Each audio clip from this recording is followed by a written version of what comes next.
Just hours after the president's State of the Union address, touting all he's supposedly done to secure our border, a new large group of illegal crossers was apprehended Friday morning by Texas DPS in Eagle Pass. Critics are now warning that the influx of thousands of unvetted, military-aged illegal migrants into the country is creating a national security threat that's setting the stage for something far worse than September 11th. Even some Democrats are fed up with Biden's failure to secure the border. Democrat Sheriff Danny Dominguez was a guest of Texas Senator Ted Cruz at the State of the Union Thursday night as part of a growing coalition of Democrats backing the Republican for re-election. Watch. I've been an elected sheriff, Democratic sheriff, for the last 28 years. I have 108 miles of border, but in the last 2 years, border security has gone out of control. Senator Ted Cruz joins me right now. Senator, good to have you. Thanks for joining us. I guess there is common ground, whether you're Republican or Democrat, when talking about the wide open border. Well, Maria, that's exactly right. And I got to say, people in Texas are looking at what is happening under Joe Biden, and you cannot defend it. I mean, it is an absolute catastrophe. This is an invasion at our southern border. 10.4 million illegal immigrants have come in under Joe Biden. And when you are down in South Texas, when you're there, as Sheriff Dominguez is, and you're seeing every day, you're seeing the dead bodies. 853 migrants died last year crossing illegally into the country. Every day, dead body after dead body after dead body. Texas farmers and ranchers finding them day after day. When you look at the children, as I have many times, when you look at little boys and little girls who've been brutalized by human traffickers, and when you see women who've been brutally raped, and when you see the pain and suffering of more than 100,000 Americans who've died of drug overdoses in the last year, you cannot defend Joe Biden's open borders. And I got to say, across Texas, people are saying this has got to stop. We have got to change the path we're on because we are endangering the safety of our families, and we're endangering our national security. Yeah, and I would take issue with the word overdose, because I don't think these are overdoses at all. I think this is flat-out poisoning. I agree. Okay? The poisoning is coming from the Communist Party of China, and I want to get your take on this, Senator, because one of your colleagues, Senator Roger Marshall, told me recently that the CCP is working with the Mexican cartels. They're bringing people over into the border, and then they're setting up businesses in America, things like massage parlors that are actually fronts for human trafficking.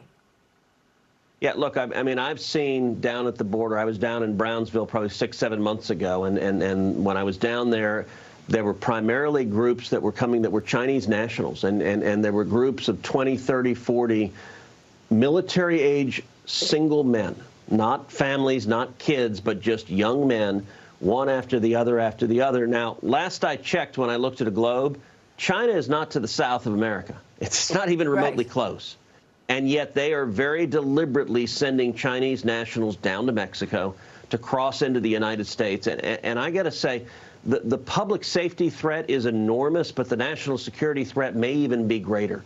And I can tell you, when I talk to Border Patrol agents, and I do so frequently, I spend a lot of time on our southern border, they are very, very worried about Hamas terrorists and Hezbollah terrorists crossing our southern border. Sheriff Dominguez last night, when I talked with him, was very concerned about terrorists coming into this country. And I think today we have a greater risk of a major terrorist attack than we have had any time since September 11th, 2001. And that is the result of deliberate political decisions made by Joe Biden and made by congressional Democrats to open up our border and to allow this invasion to happen.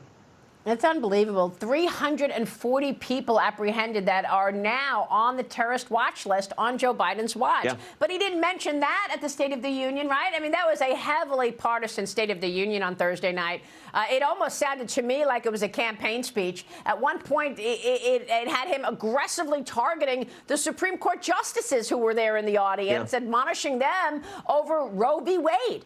The left practically giddy over Biden's brazen attacks, calling it astonishing. Watch this.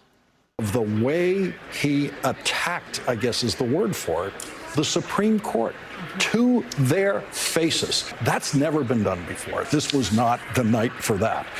So that was just astonishing. By taking on the Supreme Court, he's ready to take it to the next level. I thought this was a really remarkable State of the Union.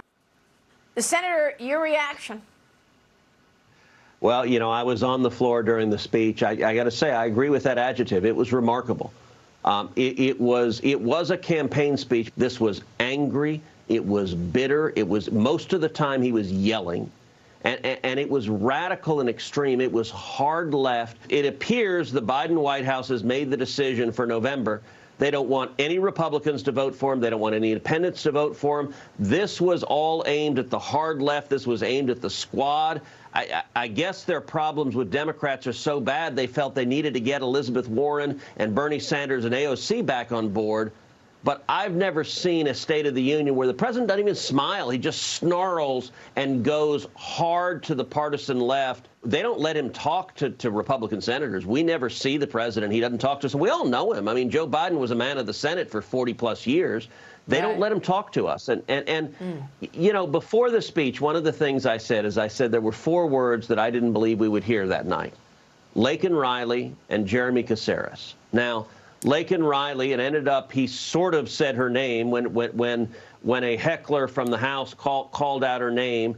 He responded. Now, he got Laken Riley's name wrong. He called her Lincoln Riley, who's, of course, a football coach, instead of even understanding that this is a beautiful 22-year-old young woman who was murdered in Georgia, a nursing student murdered. She was out jogging, and she was beaten to death by an illegal alien who Joe Biden had released. And I got to tell you, Jeremy Caceres is a little boy, 2-year-old boy in Virginia, who was murdered just a few weeks ago by an illegal alien Joe Biden had released. And he didn't mention any of that. He took no responsibility. And when he did finally sort of mention Laken Riley's name, I was really upset by what he said, because he basically said to his parents, you know, I feel your pain. I'm sorry your daughter died. But he took no responsibility for his direct culpability. Listen, his policies are endangering the lives of Americans. He had not a word of that at the speech. Yeah.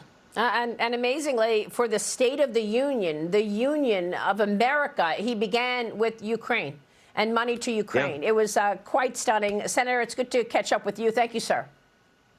Thank you, Maria.